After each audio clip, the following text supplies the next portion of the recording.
Maithili express की शानदार प्रस्तुति।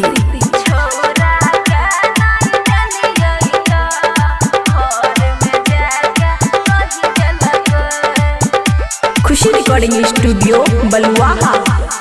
छौरा के नहीं दिलियै त घर में जाके कही देलक।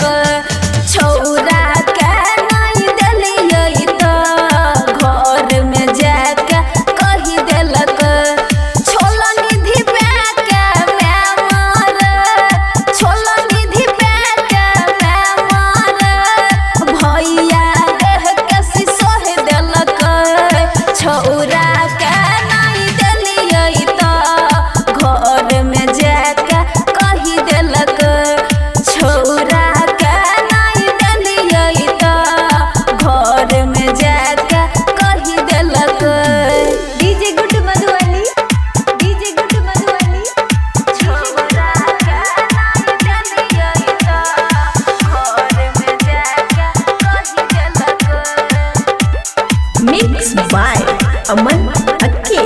इज्जत के हमर सखी माटी में मिललक। सबटा हमर करनी घर में बतलक।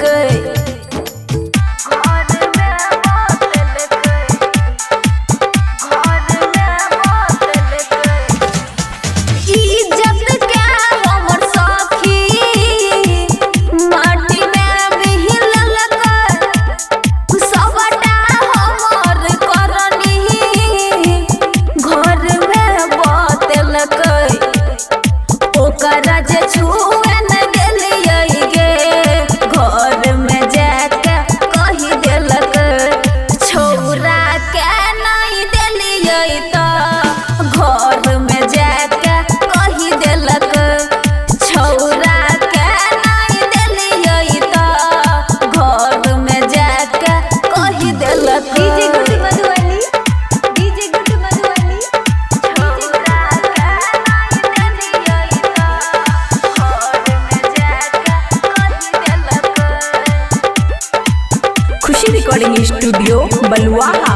अमन अक्की जी के गेलियै इनकार। बबुआ राहुल जी से कर रहियै प्यार। कर रहियै प्यार, कर रहियै प्यार।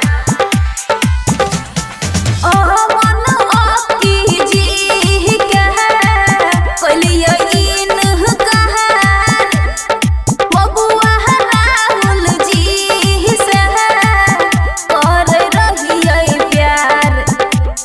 सबके नजर से गिरलियै गे घर में जाके कही देलक। छौरा के नहीं देलियै त घर में जाके कही देलक। छोला निधि पे के मैं महर, छोला निधि पे के मैं महर, भैया देह के सिसोह देलक। छौरा के नहीं दिलियै त घर में जाके कही देलक। खुशी रिकॉर्डिंग स्टूडियो बलुआहा।